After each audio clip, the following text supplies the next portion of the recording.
क्रांतीचा उदय देणारे तथागत भगवान गौतम बुद्ध, शैक्षणिक आणि सामाजिक क्रांतीच्या द्रतून क्रांतिकाळ ज्योतिबा फुले, आरक्षणाचे जनक बहुजनांचे राजे छत्रपती राजर्षी शाहू महाराज, ज्यांना दक्षिणेकडचे महात्मा फुले म्हणून ओळखतात ते पेरियार रामचंद्र नाईकर आणि बहुजन समाजाचे विधारक भारतीय घटनेचे शिल्पकार भूतपूर्व बाबासाहेब डॉक्टर भीमराव आंबेडकर, माता सावित्रीबाई फुले, माता रमाबाई आंबेडकर या बहुजन समाजात जन्मलेल्या महान पुरुषांना मी प्रथम अभिवादन करतो।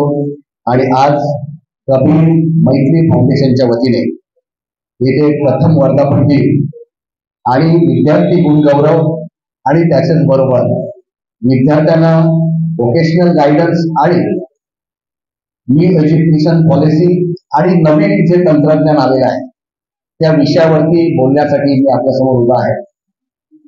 बंधूंनो, पहिल्यांदा आज जो मला विषय दिलेला आहे तो आहे AI अर्थात आर्टिफिशियल इंटेलिजन्स। याच्यावरती मी आपल्यासमोर बोलणार आहे।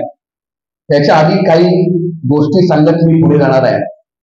त्यातली पहिली गोष्ट अशी आहे की आपण लहानपणी एक गोष्ट ऐकलेली आहे की एक मुलगा वाळवंटात चालत असतो आणि त्याला एक दिवा सापडतो आणि त्या दिव्याचं तोंड उघडल्यानंतर त्याच्यातनं एक जीन बाहेर येतो, बोलो मेरे आका। आणि मग आका बोलल्यानंतर तो त्याला विचारतो की तुला काय पाहिजे माझ्याकडून, तू माझी मुक्तता केलीस, तुला काय पाहिजे माझ्याकडून। आणि मग तो सांगतो की तू जे मागशील ते मी तुला देईन। आणि मग ती व्यक्ती त्याच्याकडे जे जे मागते ती त्याच्यासमोर तो सादर करतो। ही गोष्ट आपल्याला सगळ्यांना माहिती आहे, पण आपल्याला मी गंमत सांगतोय की येणाऱ्या काळामध्ये जे नवं तंत्रज्ञान जग बदलणार आहे ते आहे AI। आपण हे नीट समजून घेतलं पाहिजे AI काय आहे। त्या जीन सारखा AI, त्या दिव्यातून बाहेर येणाऱ्या त्या दूतासारखा आहे AI। आणि म्हणून तो आपण आता समजून घेण्याची आवश्यकता आहे। मी नुकतंच जळगाव युनिव्हर्सिटीमध्ये गेलो होतो, तिथे पेपर प्रेझेंटेशन होतं आणि असाच कार्यक्रम होता। त्या कार्यक्रमाचं सूत्रसंचालन करणारी एक लेडी होती, पण ती लेडी दिसत नव्हती आणि ती सूत्रसंचालन करत होती ती AIच्या माध्यमातून। म्हणजे आर्टिफिशियल ती लेडी प्रत्येकाचं नाव, प्रत्येकाची ओळख आणि मध्ये बोलल्यानंतर त्याच्यावर पुन्हा भाष्य ती करत होती। माणूस बोलल्यानंतर त्या टेक्नॉलॉजीमध्ये असं टाकलं होतं की त्याचा रिव्ह्यू ती घेऊन पुन्हा नव्याला ती सादर करत होती। तर इतकं तंत्रज्ञान विकसित झालेलं आहे। आपण इथे जे काही माझ्या वयाचे लोक आहेत 50च्या आसपासचे, आपण पूर्वी 31 डिसेंबरला दूरदर्शनवरती गजरा नावाचा कार्यक्रम लागायचा आणि ते आपण सगळे बघायचो गजरा। आणि त्या गजरामध्ये आपण एक बघितलेलं की एक टीव्ही असतो आणि त्या टीव्हीला आपण जे जे काही विचारलं की ती सगळी माहिती तो टीव्ही सांगायचा।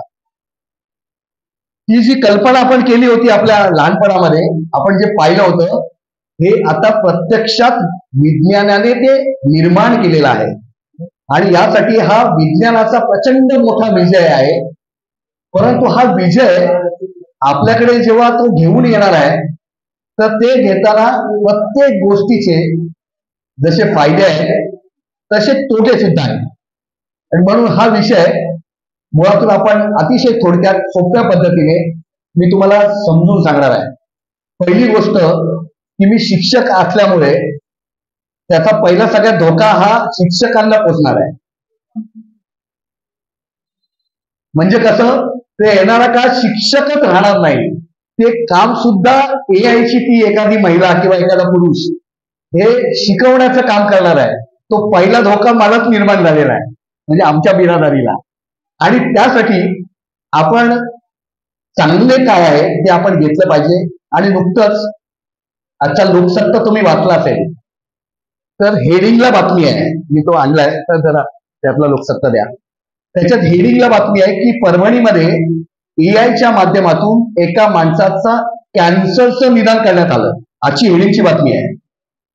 आणि तेही जे कॅन्सरचं निदान करायला आठवडा किंवा काही दिवस लागत होते, तर ते फक्त 1 तासामध्ये ते झालेलं आहे. मी लोकसत्तेची जाहिरात नाही करत आहे,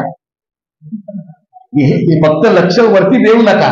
इथे काय लिहिलेलं आहे? कृत्रिम बुद्धिमत्तेच्या आधारे कर्करोगाचे निदानाचे परभणी प्रारूप.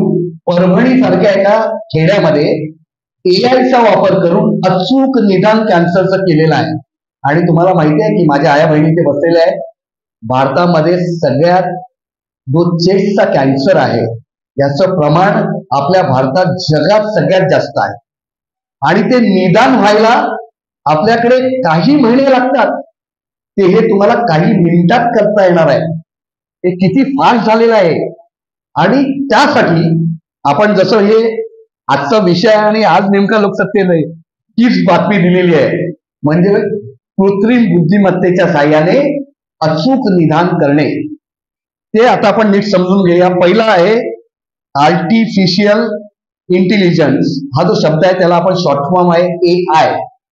आणि कृत्रिम बुद्धिमत्ता. आता तुम्हाला माहिती आहे, हे वाचताना मी पालिका शिक्षक असल्यामुळे मला तिथे येत होता अभिधम्म. एका बाजूला कृत्रिम बुद्धिमत्ता आहे, तर दुसऱ्या बाजूला बुद्धाने निर्माण केलेली नैसर्गिक बुद्धिमत्ता आहे, तो आहे आपला धम्म. बघा, एका बाजूला कृत्रिम बुद्धिमत्ता आहे, दुसऱ्या बाजूला नैसर्गिक बुद्धिमत्ता आहे. आणि म्हणून धम्म किती महत्वाचा आहे त्या जगाने ओळखलेला आहे. आणि जग हळूहळू विज्ञानाच्या दिशेने, अर्थात विज्ञान म्हणजे धम्म विज्ञान आहे, ते धम्म विज्ञानाच्या दिशेने जाणार आहे. आणि आईन्स्टाईनने जे म्हटलेलं आहे ते मला आता दिसतंय येत्या 10-20 वर्षात. आईन्स्टाईनने काय म्हटलं तुम्हाला माहिती असेल. आईन्स्टाईन म्हणाला की जग आता एक खेडं होत आहे आणि जगाला आता एका धम्माची गरज लागणार आहे, वैश्विक धम्माची गरज लागणार आहे. आणि ती उणीव कोण भरू शकतं, तर ते बौद्ध धम्म ती उणीव भरू शकतो. आईन्स्टाईन म्हणाले, त्याला आता 50-60 वर्ष होऊन गेली असतील, परंतु ती उणीव भरण्याचं काम धम्म करणार आहे.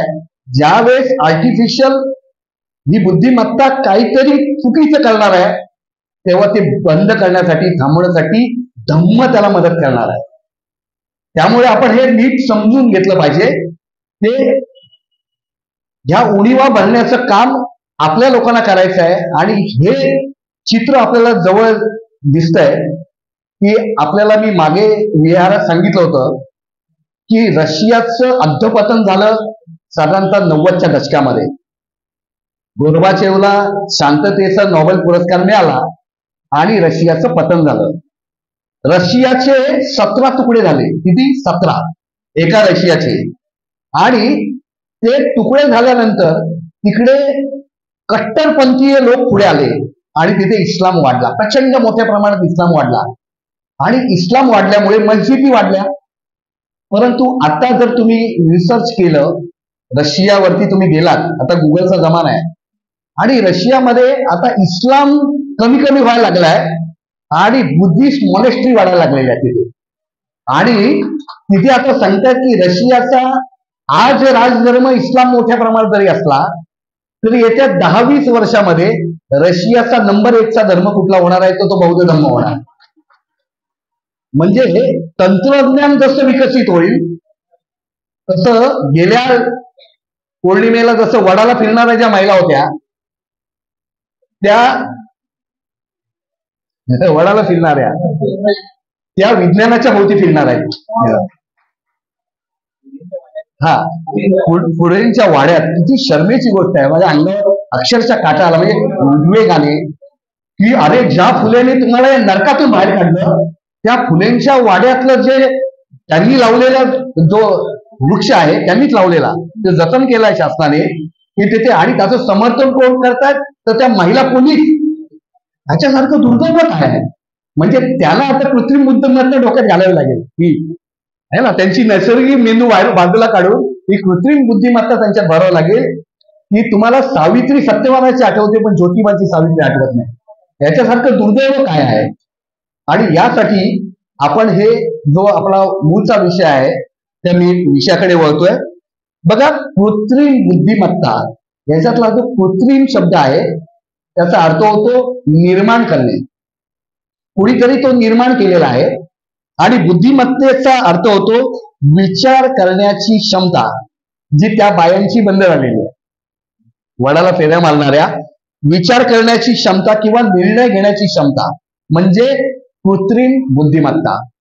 म्हणजे कृत्रिम बुद्धिमत्ता म्हणजे कोणीतरी ती निर्माण केलेली आहे विशिष्ट काहीतरी गोष्टीसाठी. आता त्याचा पूर्णतः सायंटिफिक असा अर्थ होतो, व्याख्या केलेली आहे की कृत्रिम बुद्धिमत्ता म्हणजे संगणक प्रणाली किंवा यंत्रांना मानवी मेंदूप्रमाणे विचार करण्याची, बघा, मानवी मेंदूप्रमाणे विचार करण्याची, शिकवण्याची, निर्णय घेण्याची व समस्यांचे समाधान, जे मगाशी सांगितलं, आजाराचं निदान, समस्यांचं समाधान, या 4 गोष्टीची क्षमता देणे म्हणजे कृत्रिम बुद्धिमत्ता होय. आता ती कशी काम करते आणि त्याचे प्रकार काय? तर त्याचा पहिला प्रकार आहे, बघा, जसं लहान मूल जसं हळूहळू शिकत जातं, म्हणजे आपण 5वीला असताना अनेक भाषा शिकत असतो. तुम्हाला माहिती आहे की आपण म्हणतो ना मातृभाषा म्हणजे काय, आईची भाषा. पण आपल्याला हे माहिती असेल की नेहमी आईचीच भाषा मातृभाषा असते असं नाही. पण त्या लहान वयामध्ये तुम्ही जर मुलांना अनेक भाषा शिकवल्यात ना, तर तो 5-6 वर्षाचा मुलगा 4-5 भाषा शिकू शकतो. आता गंमत सांगतो तुम्हाला की आपण ज्या बाबासाहेबांना आपला आदर्श मानतो त्या बाबासाहेबांची आपण जयंती करतो, पण बाबासाहेबांकडे ही गोष्ट आपण शिकलो नाही की बाबासाहेबांना 10 भाषा येत होत्या. लिखित स्वरूपात त्याचे पुरावे आहेत की लहानपणी हे ऐकलं होतं की बाबासाहेबांना 14 भाषा येत होत्या, पण त्याचे अजून पुरावे सापडले नाहीत. परंतु त्यांना 10 भाषा येत होत्या याचे पुरावे त्यांचेच ग्रंथपाल असलेल्या शांचरेगेने लिहून ठेवलेला आहे. म्हणून बाबासाहेबांना 10 भाषा येत होत्या. आपला बायोडेटा 3 ते 4 भाषेच्या वरती जात नाही, पण आपला बाप 10 भाषा बोलू शकत होता एक्सपर्ट पद्धतीने. पण हा गुण मात्र आम्ही घेत नाही. अनेक भाषा शिकण्याचा गुण आपण घेत नाही. माझं नुकतंच एक पुस्तक येते त्याच्यावरती, बाबासाहेब एक भाषा तज्ञ म्हणून. कारण हा भाषिक अंग अजून कोणी मांडलेला नाही की बाबासाहेबांना 10 भाषा येत होत्या. म्हणजे त्यांना उर्दू येत होतं, फ्रेंच येत होतं, त्यांना पोर्तुगीज भाषा येत होती, त्यांना जर्मन येत होती, त्यांना संस्कृत, पाली ते स्वतः शिकले होते, ते स्वतः मराठी होते. अशा 10 भाषा बाबासाहेबांना येत होत्या. पण नुकतंच एकाने साहेब मला सांगितलं, भगत साहेब, की बाबासाहेब बॅरिस्टर झाले होते आणि बॅरिस्टर त्यालाच ती पदवी मिळते की त्याला लॅटिन येते. म्हणजे बाबासाहेबांना लॅटिन येत होतं, पण लिखित पुरावा अजून नाही सापडलाय. कोणती भाषा मी ऍड नाही केली. आणि दुसऱ्या एका माणसाने सांगितलं की बाबासाहेब सातत्याने 50 सालानंतर कलकत्त्याला जात होते, कारण महाबोधी सोसायटीचं ते काम करत होते. आणि आपल्या विहाराचं नाव महाबोधी आहे ना, काय योगायोग आहे बघा. महाबोधी सोसायटीचं ते काम करत होते. त्याच्यात त्यांनी लेखनही केलेलं आहे, कारण अनागरिक धम्मपालांनी त्याची स्थापना केली होती. तर बाबासाहेब तिथे गेल्यानंतर बंगाली शिकले होते. आता ते मात्र आपल्याला ते नाही सापडलंय रेफरन्स. म्हणून त्या 2 भाषा मला माहिती आहे की लोक म्हणायचे बाबासाहेब नक्कीच 14 भाषा येत असतील. 10 भाषा लिखित पुरावा सापडलाय, 2 भाषांचा रेफरन्स सापडलाय बोली, अजून त्याचे पुरावे नाही. लॅटिन आणि बंगाली म्हणजे 12 होत आहेत. अजून 2 भाषा सापडतील, परंतु जोपर्यंत रेफरन्स भेटत नाही तोपर्यंत त्याची मांडणी करता येणार नाही. अनेकांना हे माहिती नाही की बाबासाहेबांनी पाली भाषेचं ही डिक्शनरी बनवली. आणि किती भाषेत बनवली माहिती आहे? 5 भाषेमध्ये डिक्शनरी बनवली बाबासाहेब. 16 खंड. मी पालीचा शिक्षक म्हणून गेले 22 वर्ष सिद्धार्थ महाविद्यालय शिकवतोय पाली, परंतु माझ्या हयातीत मी ते काम नाही करू शकलोय. तर बाबासाहेबांनी त्या 50 ते 56च्या दरम्यान 5 भाषेत डिक्शनरी, ओकॅबलरी, कसं पाली बोलायचं, त्याचं व्याकरण सोप्या पद्धतीने दिलंय आणि बुद्ध पूजा पाठ पण दिलाय, कुठल्या गाथा बोलल्या पाहिजेत. म्हणून बाबासाहेबांनाच प्रमाण मांडलं पाहिजे पंचायतने. ते गाथांचा जो वाद आहे ना, कुठल्या बोलायच्या कुठल्या नाही बोलायच्या, पाणी ग्रहण करायचं की नाही है ना, आणि वगैरे वगैरे जे वाद आहेत, तर बाबासाहेबांनी 1952 आणि 1954ला 2 बौद्ध पूजापाठ ओरिजिनल आमच्या सिद्धार्थ महाविद्यालयात आहेत. रेफरन्स हवा असेल तर आपल्याकडे कॉलेजला यावं लागेल. बाबासाहेबांनी छापलेले 2 वेळा छापलेत, एक 1952, 1954. दोन्ही आमच्याकडे ओरिजिनल आहेत, म्हणजे त्यात भेसळ झालेली नाही. बाबासाहेबांच्या मूळ प्रती आपल्या कॉलेजमध्ये आहेत. आणि तुम्हाला हे माहिती असेल की महाबोधी सोसायटी टेम्पल ऍक्ट बाबासाहेबांच्या संग्रहातला एकमेव कॉपी आपल्या फक्त सिद्धार्थ महाविद्यालयातच आहे, अजून कुठे नाही. आता ती साहेब घेऊन गेली, आनंद साहेब घेऊन गेले ती. हा, PDF आहे माझ्याकडे, पण साहेब घेऊन गेले ते. तर मला हे तुम्हाला काय सांगायचं आहे, तर AI चा वापर करताना आपल्याला ह्या सगळ्या गोष्टी माहिती असल्या पाहिजेत. ज्यांना आपण आदर्श म्हणतो त्या आदर्शांनी अशी कृत्रिम बुद्धिमत्तेचा वापर नाही केला, त्यांनी नैसर्गिक बुद्धिमत्ता त्यांना होती. पण ज्यांना त्या नैसर्गिक बुद्धिमत्तेचा टप्पा गाठता येत नाही, त्यांना या कृत्रिम बुद्धिमत्तेच्या साह्याने त्यांच्या जवळपास जाण्याची संधी ही AI आपल्याला उपलब्ध करून देणार आहे. आणि म्हणून आपण त्याचे आता प्रकार बघूया. पहिला प्रकार आहे नॅरो AI. याचा अर्थ असा होतो की एकाच विशिष्ट कामासाठी तयार केलेले AI. उदाहरणार्थ गुगल असिस्टंट, गुगलसाठी वगैरे एक विशिष्ट कामासाठी तयार केलेलं त्याला नॅरो AI म्हणतात. 2 जनरल AI. हे कशासाठी निर्माण केलंय, तर माणसासारखी सर्व प्रकारची कामे करण्याची क्षमता असलेले AI, पण सध्या ते सैद्धांतिक आहे, त्याच्यावरती शास्त्रज्ञ काम करतायत. तिसरा प्रकार आहे सुपर AI. हे कशासाठी निर्माण केलंय, तर माणसाच्या बुद्धीपेक्षा अधिक प्रगत AI भविष्य काळातील ती संकल्पना आहे, ती येणाऱ्या काळात आपल्या बुद्धिमत्तेच्याही पुढे जाऊन ती काम करू शकते. असे 3 प्रकार आहेत, नॅरो AI, जनरल AI आणि सुपर AI. आता आपण बघतोय की हे तंत्रज्ञान कुठे कुठे वापरलं जाण्याची शक्यता आहे. वापरले जाणारे मुख्य तंत्रज्ञान पहिला आहे मशीन लर्निंग. हे स्वतःहून शिकण्याची क्षमता देते. मशीन लर्निंगच्या माध्यमातून मशीनच्या सहाय्याने तुम्ही शिकू शकता. नंबर 2 डीप लर्निंग, म्हणजे मोठ्या प्रमाणातील डेटा वापरून शिकण्याची पद्धत. त्यासाठी फास्टली तुम्हाला शिकायचं असेल तर मोठ्या प्रमाणात डेटा वापरावा लागेल. तिसरं आहे नॅचरल लँग्वेज प्रोसेसिंग, म्हणजे अधिक भाषा मी तुम्हाला जे सांगितलं आहे, जर तुम्हाला ते शिकायचे असतील तर ही पद्धत भाषेची समज, त्याला आता ते आलेलं आहे चॅट GPT, तुम्हाला अधिक भाषा तुम्हाला त्याच्यातून शिकता येतात. तर हे भाषा शिकवणारं तंत्रज्ञान आहे. चौथं आहे कॉम्प्युटर व्हिजन, म्हणजे फोटो किंवा व्हिडिओ मधील माहिती गोळा करणे. आधी आपण सेव्ह करतोय फोटो व्हिडिओ, ते अधिकाधिक. तुम्हाला माहितीये की बाबासाहेबांचे दूरदर्शनकडे फक्त 1.5 मिनिटाचा व्हिडिओ होता, परंतु आज हे टेक्नॉलॉजी एवढी विकसित झाली की बाबासाहेबांची 1952 आणि त्याच्यानंतर 1955 घेतलेली लाईव्ह मुलाखत आज आपल्याला बाबासाहेब लाईव्ह बघायला मिळतात बीबीसीने घेतलेल्या त्या मुलाखतीनुसार. आणखीन एक गोष्ट तुम्हाला मी सांगू इच्छितोय की बाबासाहेबांचं 14 ऑक्टोबर 1956 लाईव्ह भाषण 56 बीबीसीकडे आहे. आणि त्यावेळेस त्यांनी काही लाखाची मागणी केली होती पीपल एज्युकेशन सोसायटीकडे. तेवढे ते लाख त्यावेळेस नव्हते, पण मी तुमच्यातले काही उद्योजक आहेत त्यांना विनंती करेन, त्यांच्याकडे करोडो रुपये आहेत, तर त्यांनी बीबीसीकडे विनंती करून ते शूटिंग जे कलर मध्ये आहे ते कोणीतरी उपलब्ध करून घेतलं पाहिजे. कारण तो आपल्या देशाचा सगळ्यात मोठा ठेवा आहे. आपल्यासाठी तर ते फार मोठा ठेवा आहे की बाबासाहेबांचं ते भाषण, लाईव्ह भाषण. आणि ते आता त्याचे साक्षीदार मुंबईत एकमेव व्यक्ती आहे, त्यांचं वय वर्ष 93 आहे. ते सिद्धार्थ महाविद्यालयाचे पहिले ग्रॅज्युएट रमेश शिंदे. त्यांनी सांगितलं की बघा आता जगभरात बाबासाहेबांचं कसं आकर्षण निर्माण झालंय. मी रमेश शिंदेकडे गेलो भेटायला, तर माझ्याबरोबर एक व्यक्ती होती, ती स्वित्झर्लंडमध्ये, मी मागच्या भाषणात सांगितलं होतं तुम्हाला, स्वित्झर्लंडमध्ये जिनिव्हा युनिव्हर्सिटीमध्ये PhD करते. तिचं नाव आहे सारा अकबर. आणि ती आपल्या कॉलेजला आली आणि प्रिन्सिपलला भेटल्यानंतर प्रिन्सिपल सर बाबासाहेबांच्या संबंधित असेल की मला लगेच जॉईन करून देतात. तर मी त्यांना भेटलो, त्यांनी मला सांगितलं त्याचा विषय काय होता बघा, त्या स्वित्झर्लंड मधल्या गाईडने त्या भारतीय लेडीला, सारा अकबर मुस्लिम आहे, तिला विषय काय दिला की बाबासाहेबांचं खेडी सोडा आणि शहरात या.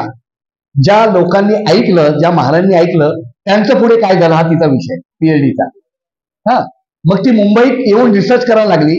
मग कॉलेजमध्ये आल्यानंतर मग तिला मग बाबासाहेबांची जे कामगार वस्त्या होत्या तिथे तिला फिरवलं आणि तेथे कोकणी माणसं सुरुवातीला आली ना पहिल्यांदा. मी आता साहेबांची तेच बोलत होतो. आणि मगाशी कोणीतरी भीमा कोरेगावचा उल्लेख केला, मला वाटतं तांबे साहेबांनी. तर आपल्याला माहिती आहे की भीमा कोरेगावची जी लढाई झाली, ते लढायला गेलेले मुंबईचे लोक होते. कारण ती काय होती, मुंबई इन्फंट्री आर्मी. आणि मुंबईत कोण महार आले होते पहिल्यांदा, तर कोकणी महार. म्हणजे इथे बसलेल्यांचे पूर्वज भीमा कोरेगावच्या लढाईत लढलेले आहेत, हे आपल्याला माहिती असलं पाहिजे. आणि कोकणी असल्याचा त्यासाठी आम्हाला अभिमान आहे. कारण ते महार जे होते ना, ते कोकणस्थ महार होते. कारण त्या आर्मीचं नाव काय होतं, मुंबई इन्फंट्री आर्मी. म्हणजे त्या निमित्ताने आता हे लाईव्ह जाते म्हणून कोणीतरी मला प्रांतवादी म्हणेल, पण कोकणात जन्म झाला याचा मला अभिमान वाटतो, है ना. आता आपण पुढे जाऊया की त्या सारा अकबर ने तो विषय घेतलेला आहे. हे तुम्हाला काय सांगतोय मी, तर जगभरात आज बाबासाहेब उत्सुकतेचा विषय आहे. सगळ्यात जास्त रिसर्च बाबासाहेबांवरती होतोय. आणि ते मी तुम्हाला यासाठी सांगत होतो की आज ही कृत्रिम बुद्धिमत्ता आपण समजून घेत असताना नैसर्गिक बुद्धिमत्ता वाढवण्यासाठी आपल्याला त्याचं सहाय्य होणार आहे. तर हे व्हिडिओ, फोटो आपल्याला जतन करता येतील. आज बाबासाहेबांचे प्रचंड व्हिडिओ आज आपल्याला उपलब्ध होत आहेत, कलर मधले व्हिडिओ उपलब्ध होत आहेत. आपण लाईव्ह बाबासाहेबांना बघितलं नाही, पण या टेक्नॉलॉजीच्या माध्यमातून आपले बाबासाहेब कसे होते हे युजली आपल्याला आता पाहायला मिळतंय. एक गंमत सांगतो तुम्हाला. एक लखनौचं जोडपं आमच्या कॉलेजला आलं होतं. आम्ही कॉलेजमध्ये बाबासाहेबांची खुर्ची, बाबासाहेबांचं साहित्य सगळं दाखवल्यानंतर त्यांना कळलं की आनंदराज आंबेडकर आलेले आहेत आनंद भवनला. तर मी त्यांना म्हणालो की बाबासाहेब ते पोते आहे, आपको मिलना है? म्हणाले जरूर मिलेंगे. तर ते आनंद भवनला मी त्यांना घेऊन गेलो. तर ती लेडी, एक ऑफिसर लेडी, आनंदराज आंबेडकरांना काय म्हणाली माहिती आहे? ती म्हणाली की साहब मुझे आपको टच करना है. एक लेडी काय म्हणाली त्याला की मुझे आपको टच करना है, मैंने आपको स्पर्श किया तो मुझे लगेगा की मैंने बाबासाहेब को स्पर्श किया. किती भावनिक आहेत लोक. बरं, कुठली आहे ती? लखनौची. ती लखनौची लेडी येऊन आनंदराज आंबेडकरांना म्हणते की मी तुम्हाला स्पर्श केला तर मला बाबासाहेबांना स्पर्श केल्याचं फील होईल. हे किती लोक भावनिक आहेत. आणि म्हणून हे जे फोटो व्हिडिओ आहेत ना, ते जतन करण्यासाठी एआयचा आपल्याला उपयोग होणार आहे. आणि दुसरं आहे शेवटचं रॉबोटिक, म्हणजे एआयचा वापर करून आपण यंत्र मानव बनवून त्याच्याकडनं सगळ्या गोष्टी, म्हणजे येणाऱ्या काळात वक्त्याची पण गरज लागणार नाही. यंत्र मानव येईल, तो भाषण करून निघून जाईल. तर अशा रीतीने हे एआय आता आपल्याला काम करणार आहे. आता पुढे एआयचा वापर कुठे कुठे होणार आहे बघा. पहिला आहे आरोग्य क्षेत्र, जे आता हे तुम्हाला सांगितलं.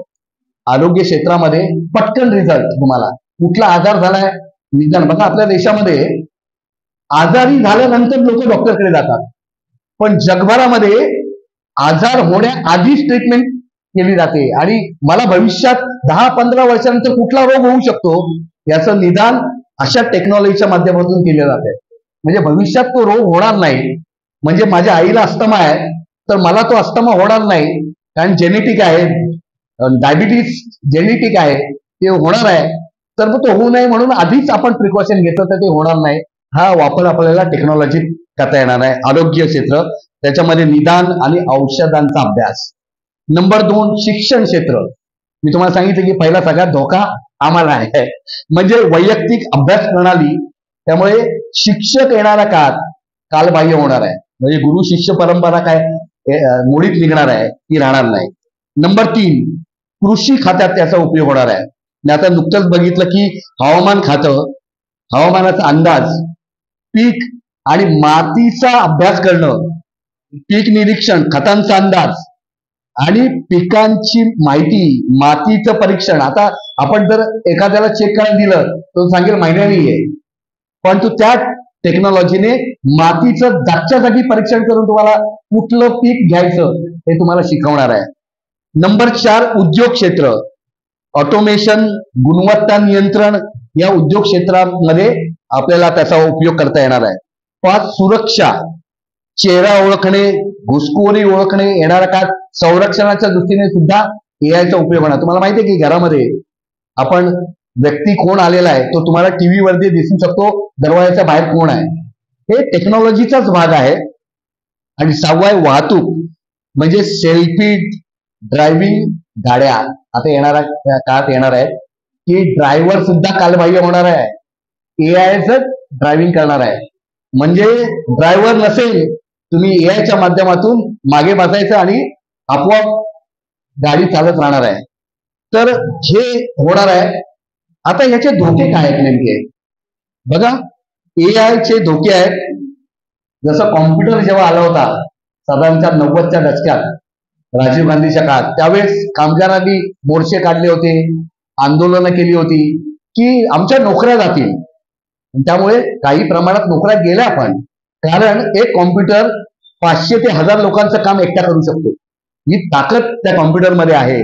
म्हणून 500 ते 1000 लोक बेरोजगार झाले. बरं, त्या कॉम्प्युटरला काय पगार द्यायची गरज नाही आहे.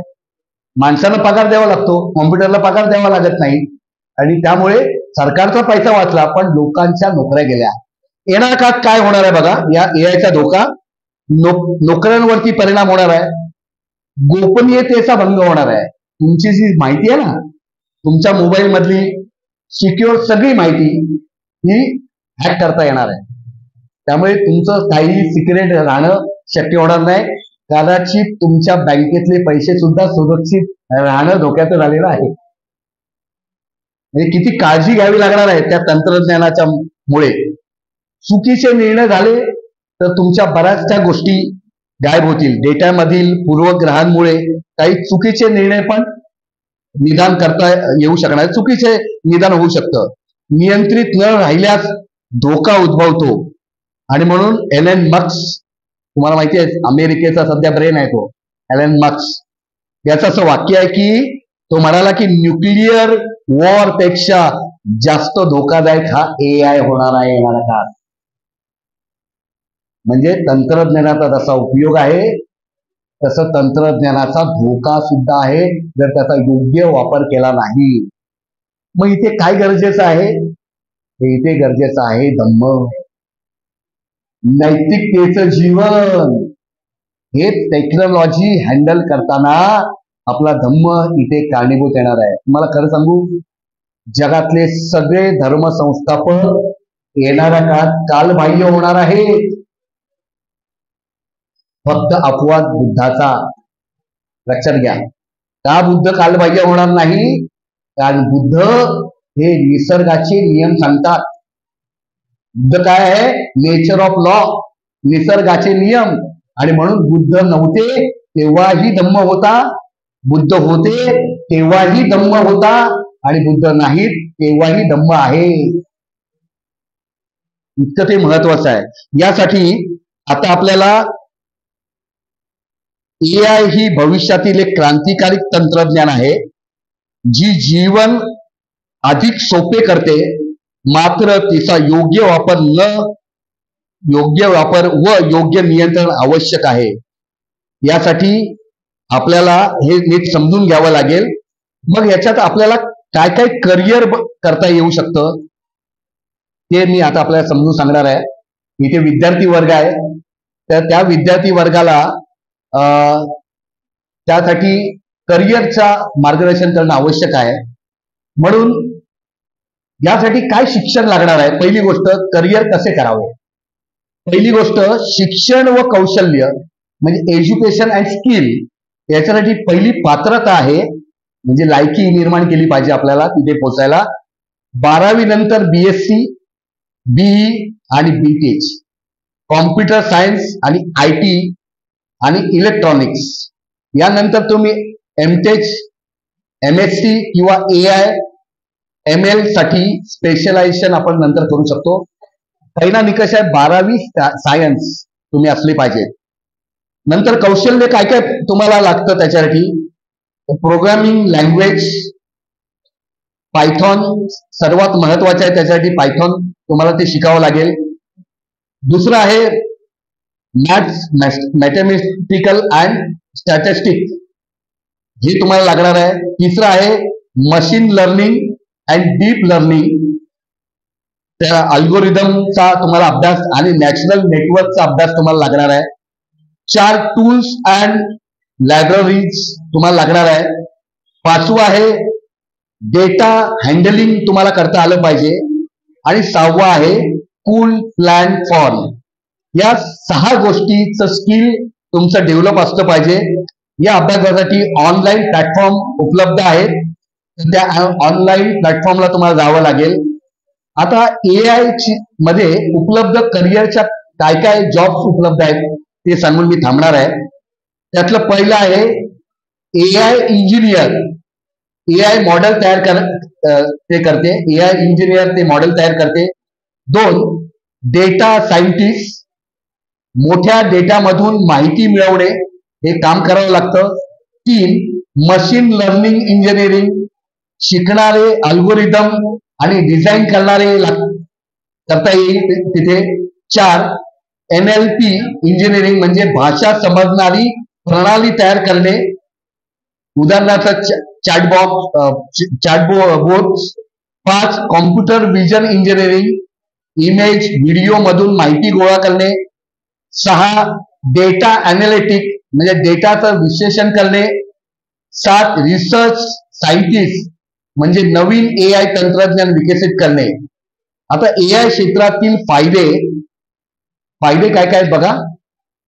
आता याच्यामध्ये बेनिफिट अँड करिअर AI मध्ये केल्यावर उच्च वेतन श्रेणी काय आहे, वेतन पगार किती मिळतो, तर भारतात सुरुवातीचे पगार आहेत 6 लाख ते 15 लाख वार्षिक. बघा, जो AI मध्ये काम करेल त्याला वर्षाला 6 लाख ते 15 लाख या दरम्यान तुम्हाला पगार मिळेल, पण अनुभवानुसार पगार वाढत जाईल. आंतरराष्ट्रीय संधी आहे, परदेशात मोठी मागणी आहे त्याला, आणि रोज बदलणारे आणि शिकवण्यासारखे क्षेत्र. विविध उद्योगांमध्ये मागणी मोठ्या प्रमाणात आहे. कुठे कुठे IT क्षेत्र, health care, finance and agriculture and marketing या क्षेत्रामध्ये मोठ्या प्रमाणात करिअर तुम्हाला बनवता येणार आहे.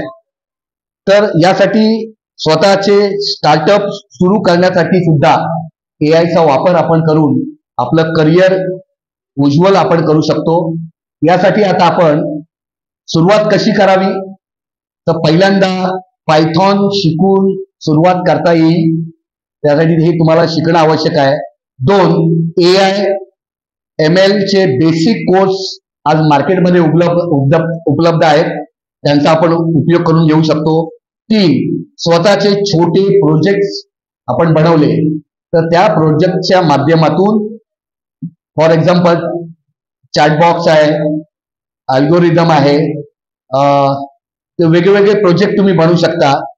आणि 4था आहे GitHub वर कोड शेअर करा, त्याच्यातून तुम्हाला सुरुवात करता येईल. 5वं आहे की स्पर्धांमध्ये भाग घेऊन तुम्हाला वेगवेगळ्या या गोष्टी तयार करणं सोपं जाईल. 6वं आहे इंटर्नशिप आपण करून शोधा आणि अनुभव मिळवा, या माध्यमातून आपल्याला सुरुवात करता येईल. आणि 7वं आहे लिंक्डइन प्रोफाईल अपडेट करून तुम्हाला याची सुरुवात करता येईल. AI मध्ये करिअर करणे म्हणजे भविष्यातील प्रगत तंत्रज्ञानाचा भाग होणे आहे. सातत्याने नव्याने शिकत राहिल्यास आणि योग्य दिशा घेतल्यास हे क्षेत्र मोठ्या संधी निर्माण करणार आहे. तर मी माझ्या इथे विद्यार्थी मित्रांना सांगेन की आपण या क्षेत्राकडे वळलं तर या क्षेत्राला अमर्याद क्षेत्र आहे. जसं समुद्र तुमच्या बाजूला आहे तो अमर्याद आहे, तसं हे क्षेत्र अमर्याद आहे, त्याला कुठलीही सीमा नाही आहे. या दृष्टीने आपण तिकडे वळावं. मी पालकांना अशी विनंती करेन की आपल्या मुलांना आज तंत्रज्ञानाच्या माध्यमातून, मुलांकडे स्मार्टफोन आहे त्याच्या माध्यमातून तुम्हाला ही माहिती मिळेल. जाता जाता मी एक जातक कथा सांगून मी थांबणार आहे. ती जातक कथा फक्त 1-2 मिनिटातच ती मी गोष्ट सांगणार आहे, ती अशी की आपण कृत्रिम बुद्धिमत्ता बघितले, त्याच्याकडे करिअर काय आहे तेही बघितलं, पण आपल्याकडे लहान मुलांना शिकवण्यासाठी त्या काळात तक्षशिला, नालंदा सारख्या विद्यापीठांमध्ये जातककथांचा खूप सुंदर वापर केला जात होता. ही जातककथा एआयच्या माध्यमातून आपल्याला या लोकांपर्यंत रुजवता येतील. त्यातली बुद्धाने सांगितलेली चूलशेट्टी जातक मी आपल्या समोर सांगणार आहे. चूलशेट्टी जातक काय आहे, तर बुद्धाने सांगितलेली ही गोष्ट आहे की एक श्रेष्ठी होता आणि त्याने, तो बुद्धिमान होता आणि त्याने एक असं विधान केलं की एक मेलेला उंदीर आज जो कोणी उचलेल तो भविष्यातला उद्योजक बनेल, असं त्याने भाकीत केलं. बघा, आता हे एका तरुणाने ऐकलं की हा जो काही चूलशेट्टी आहे तो एखादं विधान करेल तर ते विधान चुकीचं करणार नाही, याला खात्री होती. आणि म्हणून त्याने काय केलं की तो मेलेला उंदीर त्याने उचलला आणि तो घेऊन जात होता. तितक्याच समोरून एक मांजर घेऊन आलेला, मांजर पाळणारा माणूस आला आणि त्याने विचारलं की माझ्या मांजरीला हा उंदीर खाण्यासाठी हवाय, त्याचे किती पैसे आहेत ते तू बोल. मग त्याच्यातून त्याला काय मिळाले, त्या काळातले काही कायशा पण मिळाले, मुद्रा मिळाली, ते त्याने घेतले आणि मग तो पुढे गेला. आणि पुढे गेल्यानंतर त्याला असं कळलं की काही गवत विकणारे लोक आहेत, सॉरी फुलं, माळी लोक फुलं वेचण्यासाठी जातात, तर गरमीचे दिवस आहेत, त्यांना कोणी पाणी देत नाही. म्हणून त्याने काय केलं, त्या पैशामध्ये गुळ घेतला आणि पाण्याचा एक माठ घेतला आणि रस्त्याने येणाऱ्या लोकांना त्याने, म्हणजे फुलं घेऊन येणाऱ्यांना सांगितलं, त्याला पाणी दिलं आणि गुळ दिला. त्या बदल्यात त्याने काय केलं, प्रत्येकाने मूठ त्याला फुलं दिली.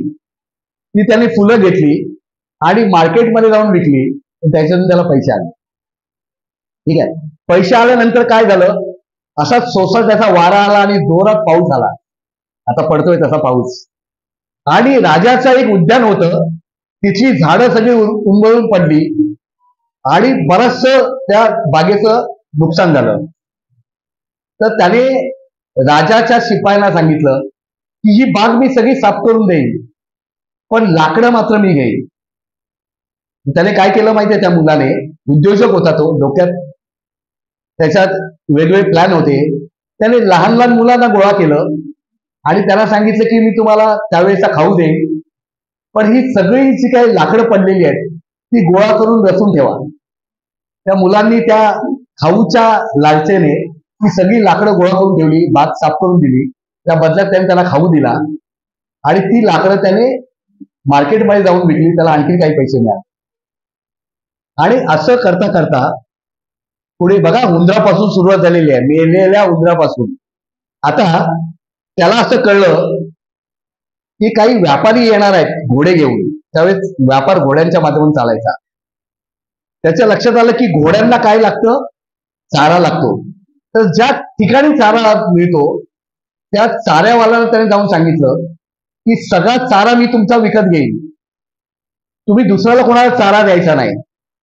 आणि त्याला कळलं होतं की 500 घोडेवाले येणार आहेत.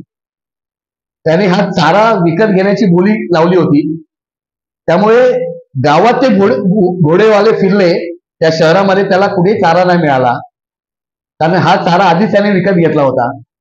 म्हणून त्याने त्यांना सांगितलं माझ्याकडे तुम्हाला मिळेल, आणि सगळा चारा त्याने त्या घोडेवाल्यांना दिला आणि त्याच्यातून त्याला अधिक काळशा पण सुवर्ण मुद्रा मिळाल्या.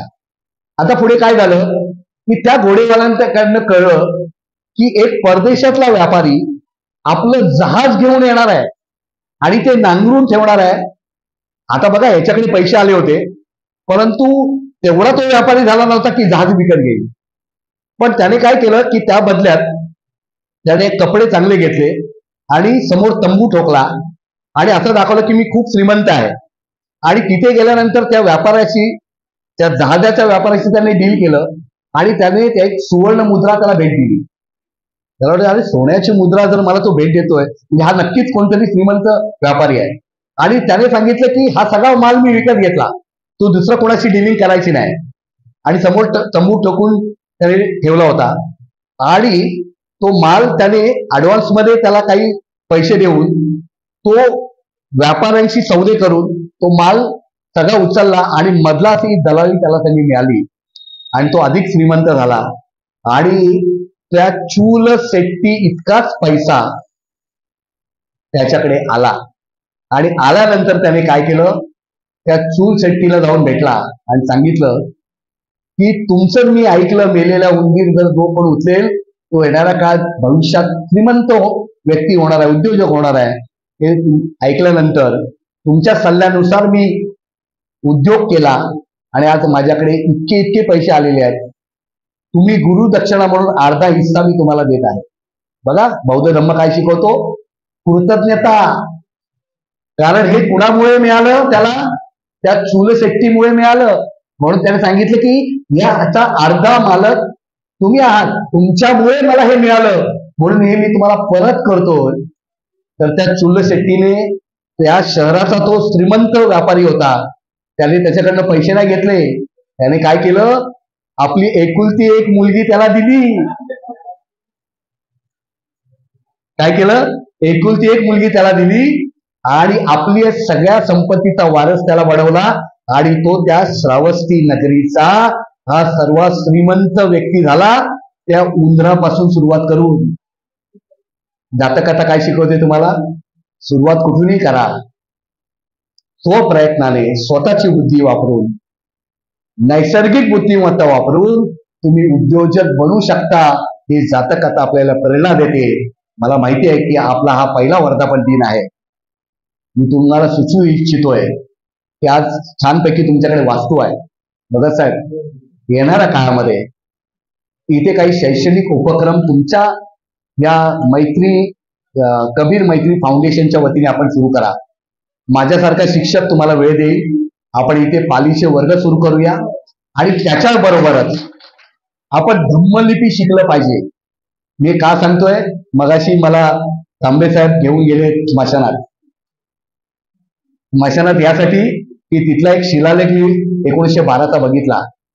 केवळ त्या वास्तूमुळे तुम्हाला तो शिलालेख होता म्हणून तुम्हाला ही वास्तू मिळू शकली, बरोबर की नाही. शिलालेख काय काम करतात बघा. भारतामध्ये मी तुम्हाला मागे सांगितलं की आपल्या इथे बसलेल्यांचे सगळ्यांचे जन्माचे दाखले आहेत ना, पण ते कशात आहेत, कागदावर. भारतात एकमेव महापुरुष आहे की ज्याचा जन्माचा दाखला दगडावर आहे आणि ते आहेत भगवान गौतम बुद्ध. आणि तो कोणी रेक्टिफाय केलाय, सम्राट अशोकाने, है ना. इथे शाक्यमुनी बुद्धाचा जन्म झाला म्हणून या शहराचा, या गावाचा कर मी माफ केला असं त्यांनी लिहिलं. 2,500 वर्षापूर्वीचा जन्माचा दाखला सापडला. म्हणून 7वा 8वा विष्णूचा अवतार राम आणि कृष्ण हा काल्पनिक आहे हे ब्रिटिशांनी मानलं. पण ज्यांनी 9वा अवतार बुद्धाला बनवला तो मात्र ऐतिहासिक आहे. हे ऐतिहासिक ज्या गोष्टीमुळे ठरलं ते बुद्धाच्या जन्माचा दाखला जो दगडावर आहे त्याच्यामुळे बुद्ध ऐतिहासिक ठरला. 1896 साली, कधी 1896ला हा पहिल्यांदा शिलालेख सापडला. म्हणून शिलालेख काय काम करतात, ती शिलालेखांची धम्मलिपी, ज्याला ब्राह्मी म्हणतात पूर्वी, आता धम्मलिपी आपण म्हणतो, ती दोन्ही अशोक आणि जी सातवाहन लिपी आहे ती शिकवण्याचं काम आपण इथे करूया, आपल्या फाउंडेशनच्या वतीने करूया. जाता एकच गोष्ट सांगतोय शुभेच्छा देण्याआधी, ब्राह्मणांच्या हजारो NGO आहेत आणि ते करोडोचा फंड बाहेरून आणतात आणि ऍक्टिंग करतात आणि दिवसभर काही काम करत नाही, करोडोचे रुपये त्यांना मिळतात. त्यासाठी तुम्हाला ATG आणि 12A लागतं. तुम्ही लवकरात लवकर जर तुम्ही मिळवले असेल तर तुमचं अभिनंदन, नसेल मिळवलं तर लवकरात लवकर 12A आणि ATG मिळवा. आणि बाहेरून फंड कसा येईल, बुद्धिस्ट कंट्रीतून फंड कसा येईल, तो मिळवून आपल्या लोकांचा विकास कसा आपल्याला करता येईल, त्या दृष्टीने जर तुम्ही काम केलं, नुसत्या आपल्याकडे अनेक पावसाळी छत्र्यांसारख्या फाउंडेशन प्रतिष्ठान निर्माण होतात. तुम्हाला माहिती असेल की जर तुम्ही धर्मदाय आयुक्तालयात गेलात, वर्लीला जा, ठाण्याला जा, जिथे जिथे धर्मदाय आयुक्त आहेत, सगळ्यात जास्त संघटना कुणाच्या रजिस्टर होत असतील तर त्या बौद्धांच्या होतात. जेवढ्या रजिस्टर होतात तेवढ्याच त्या व्यस्त होतात. हे सत्य आहे, परखडपणे बोलतोय.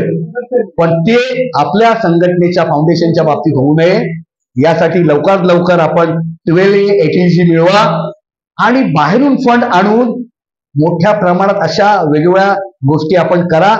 जे ब्राह्मण लोक काही काम करत नाहीत, माझ्या ओळखीच्या अनेक एनजीओ आहेत की जे एनजीओच्या नावाने एन्जॉय करतायत, काही काम करत नाहीत पण करोडो रुपये त्यांना मिळत आहेत घर बसल्या. ते जर तुम्ही करू शकलात, मी अनेक आपल्या विद्यार्थ्यांना सांगेल की MSW, BSW, MSW करा, स्वतःच्या एनजीओ बनवा आणि मोठ्या प्रमाणात सरकारकडून मोठ्या प्रमाणात कॉर्पोरेट फंड मिळवून आपल्या लोकांचा कसा विकास करता येईल. तर आता आपण नोकऱ्या देऊ शकत नाही तर उद्योजक निर्माण करा.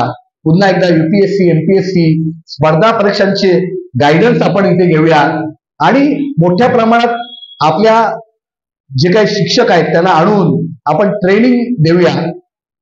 आज तुम्हाला माहिती आहे की तो काय त्या धर्माधिकारी अविनाश धर्माधिकारी याचे चाणक्य मंडळ आहे आणि त्याच्या माध्यमातून तो IAS ऑफिसर निर्माण करण्याचा प्रयत्न करतोय. त्याचं युट्यूबवरती बाबासाहेबांवरती एक भाषण आहे 2 भागामध्ये. दुसऱ्या भागात जे भाषणात त्याने काय म्हटलंय माहितीये का, धोकादायक आहे. एक IAS ऑफिसर काय म्हणतो, विष्णूचा 10वा अवतार कोण असेल तर ते डॉक्टर बाबासाहेब आंबेडकर.